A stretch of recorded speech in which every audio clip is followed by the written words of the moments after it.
Okay, what's going on guys? Welcome back to another video. In today's video, we're here for Frieren, Beyond Journey's End, Episode 7.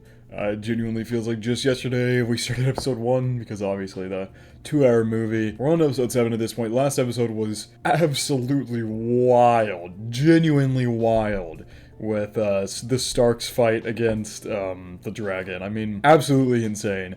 He took 30 seconds. In the 30 seconds he was supposed to be fending it off for Frieren to hit the finishing shot on it, he instead took it out on his own completely, just entirely on his own. That is how strong Stark is. He can take out a dragon like it's nothing. And now we are heading off. We entered a city, and we were originally going to be stuck there for like 2 years because the border wasn't, or I think it's the border. The border wasn't open, and Frieren was very happy about that because she could take time studying magic, and that made Frieren very upset. And so she confided in Stark, and they both went around trying to find out ways to get through the border so they wouldn't have to stay there for 2 years. And in the end, they ended up being let through anyway because the main guy, I forget exactly what they called his position, but the main guy recognized Frieren and let them through. I'm very excited to see where this episode goes. We're going to continue heading up north, and who knows what adventures we'll get into. And also, it was revealed that this season is going to be 26 episodes. Wow. Or was it 28?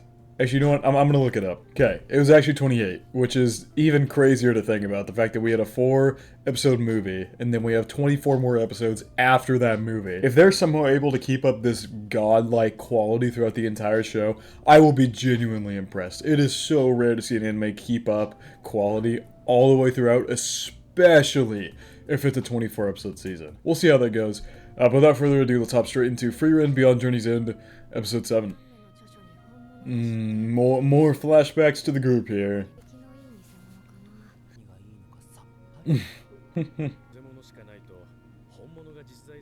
Well, you're talking to the only person who would know that the thing exists. Because you're talking to the literal only person who would know that Flom exists in the first place. Frieren is the only person who would know that because she is at least 1,000 years old.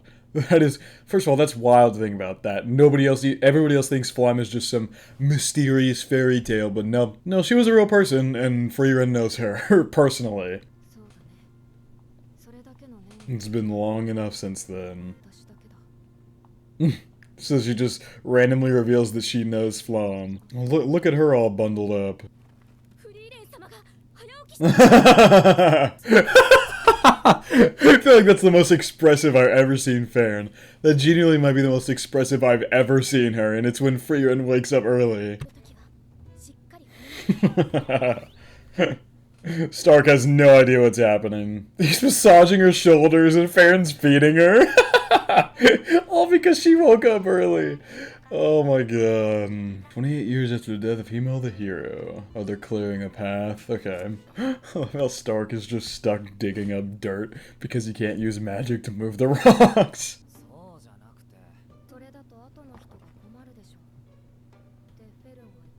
That's what Frieren said.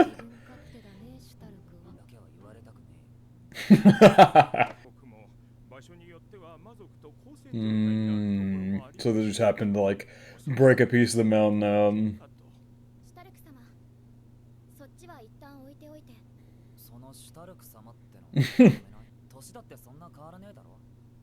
What is she gonna start calling him?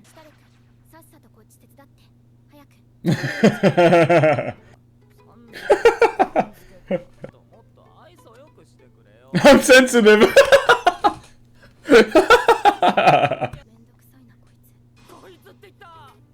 And she goes right back to calling him Mr. Stark.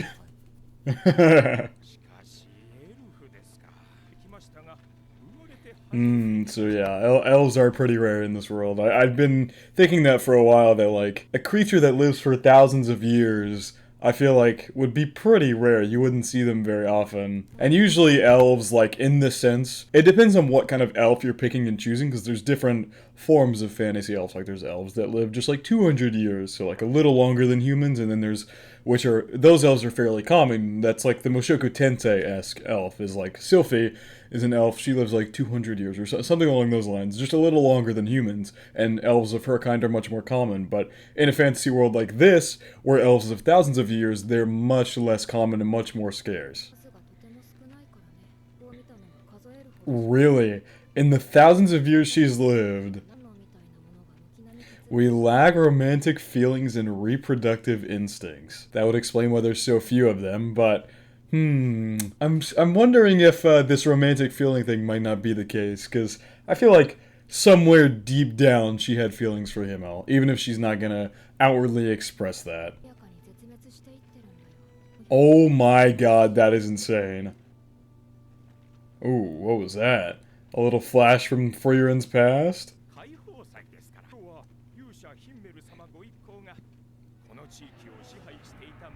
Oh my god. The animation. Oh my god, just for that one little frame. For that one little segment there was just come on.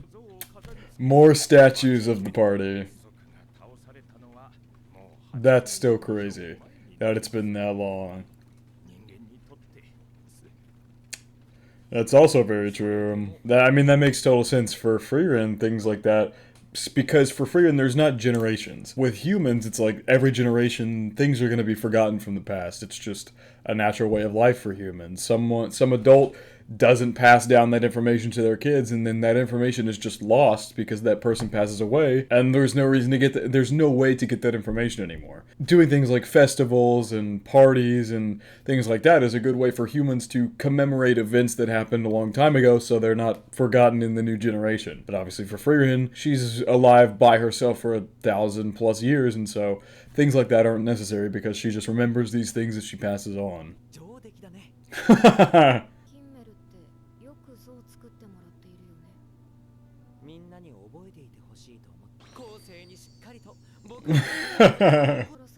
Yep, and she's off. Aww. We're not fairy tale. Oh, and that ties back straight back to what they were talking about Flom in the beginning. That is such a cool link between those two stories. Two stories that really shouldn't have any connection are brought together by the fact that for Flom, there's no statues of her. There's only these notes that have been duplicated and fabricated, and so there's a bunch of fake ones, so people don't even know if she was actually real. But with Himmel, and with this group, they're making statues, and so he's saying, we're not fairy tales, we were real. These statues show everybody that we were real people at some point. And that hundreds and hundreds of years down the line, Frieren herself will be able to look at those statues and remember their faces, remember what they looked like, remember them, and so they don't become a fairy tale in even her mind. All the rusted statues. You look a lot like, yeah. Yeah, that's 'cause she is. That is me.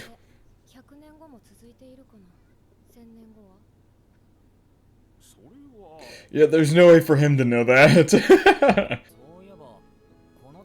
Oh god, I wonder Stark's reaction. He's just been following along. How long have they been traveling together now? Like at least like a couple weeks or more, and they haven't told him that they're going to the Demon King's castle.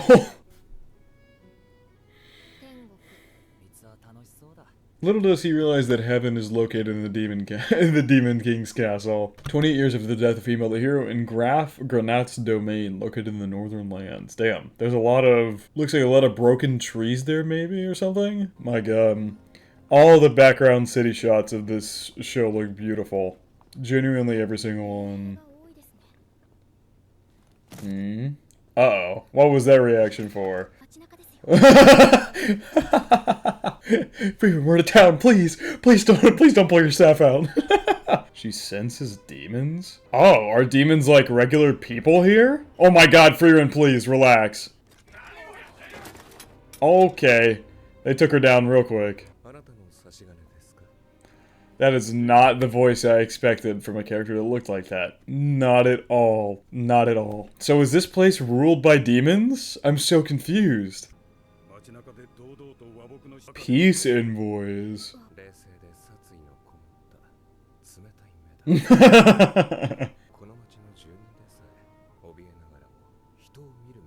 Yeah, Frieren's not gonna tremble in fear from anybody. She's been alive too long for that.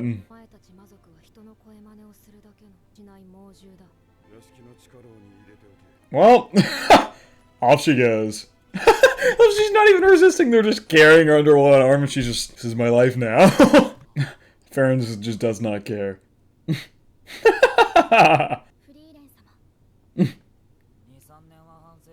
2 or 3 years. And she's just fine with it. She's just fine with 2 to 3 years stuck in this place. Oh my god.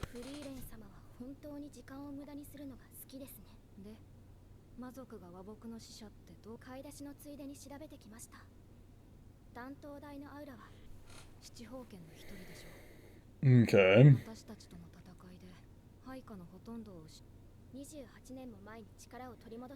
On the day Himel died? So they sent people in for peace.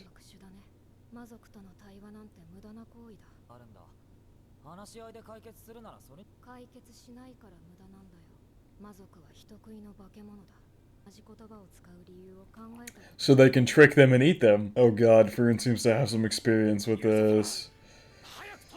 Himel's gonna hesitate killing the demon, and it's gonna... I think it might result in somebody dying here, right? That's probably what's gonna end up happening. Damn, I like this. I like this. I like this. We're taking a much deeper delve into the darker side of this world. This is one thing that I've been very curious about, because we've gotten flashes of darker sides of this world, but this is a good chance to really get in there and see what this world has to offer on the dark side of things.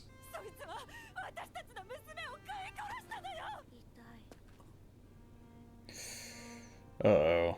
Yep. Trying to guilt trip Himel. Is Frieren gonna step in and kill it? Oh god. Inner strife is gonna break out in this village now. Just because it's a child. I see how that could cause problems very quickly between village people. It's like the people whose child got killed by this demon would be like, yeah, kill that thing killed my kid. But at the same time, there's people who are like, killing a child, look, it can speak, it's only a child, it can speak, like, it is much like a human, so I can see how there'd be two sides to this. To atone for killing our kid. Is the chief about to die here? If I had to guess, he's probably gonna die.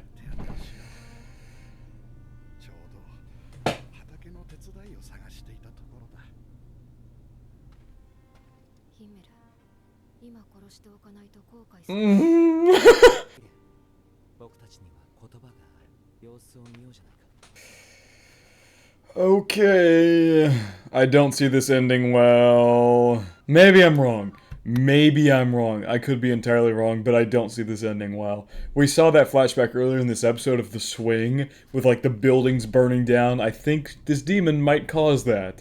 Frieren just keeping an eye on it.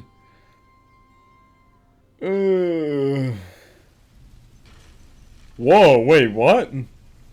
Yeah.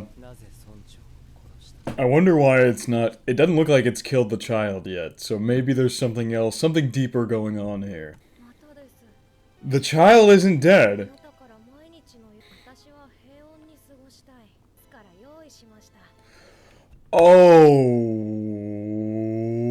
Okay, I see. So, even if she's capable of speech, she's not capable... Maybe it's just this demon girl in particular. Maybe these peace envoys are different. She's not capable of logical human thought. Because she said, I want to live in peace. I don't want to hurt any of you. I don't want to do any of that. However, she wasn't capable of logically coming to the conclusion that these people are going to hate her for killing their child. There's nothing she can do about that. It's the way it is, even if she's been given a chance to atone. These people are still going to hate her no matter what. There's nothing she can do about that. But in her mind, she wasn't able to logically process the idea that she's going to have to live with that. In her mind, the best solution was to literally give a replacement daughter, which is not a logical conclusion a human would come to. So even though she wants to live in peace, the way she's going about coming to that because she doesn't want these people to hate her is totally logically incorrect.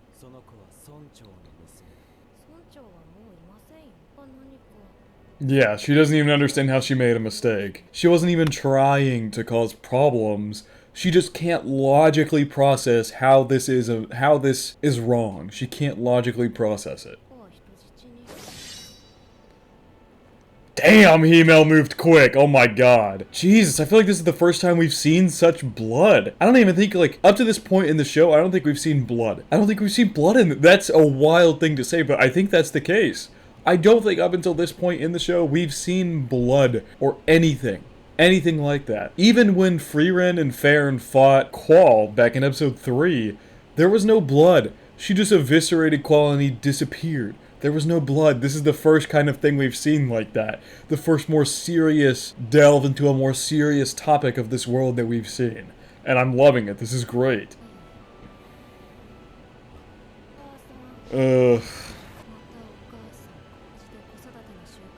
She was just emulating something that humans do. She's just emulating something that humans would say in that situation so they wouldn't kill her.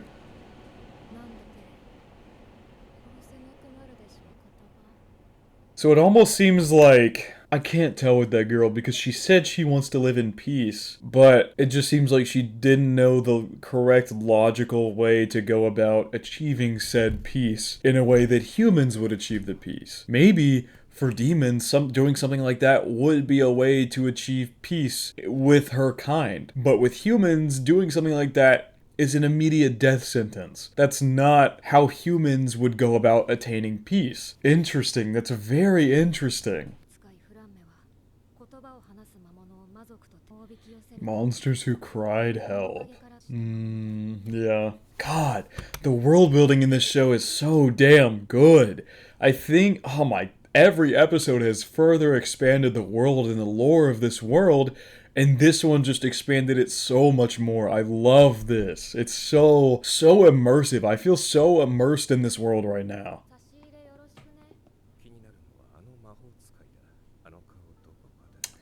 Oh, has she seen him before?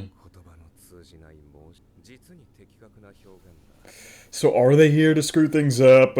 Okay. Maybe that girl was an anomaly. That girl from that flashback was an anomaly in that she wanted to live in peace. But I really don't know. I feel like we'll fully learn the full nature of these demons as time passes. To manipulate them.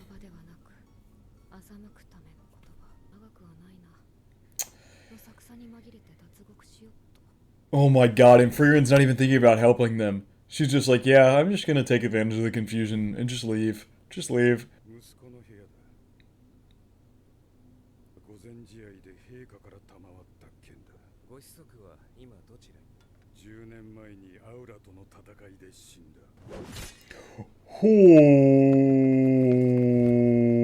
Okay. Well, seems like he's not trying to get peace with these demons at all.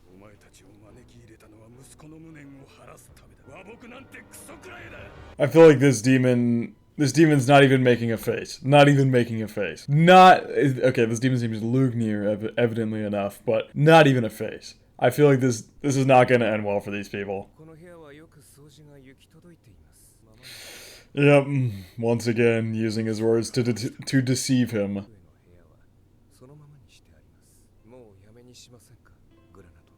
Well, he's dead. He's dead. He's so dead. He's falling. On a one-way track to death. Trying to communicate with them. And dead. Maybe not yet.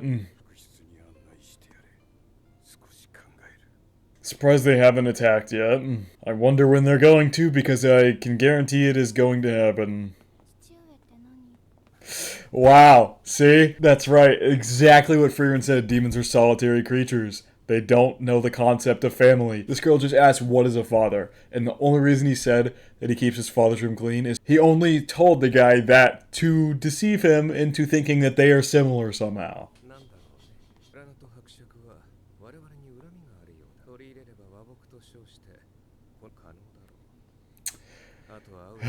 Yep, Jesus Christ. Eliminate an obstacle? What's he going after Frieren? You gonna go kill Frieren? The f***?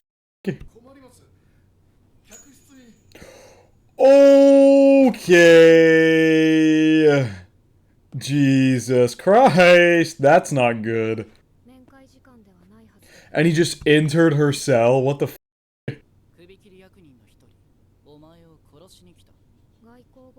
Done pretending to negotiate. Oh god.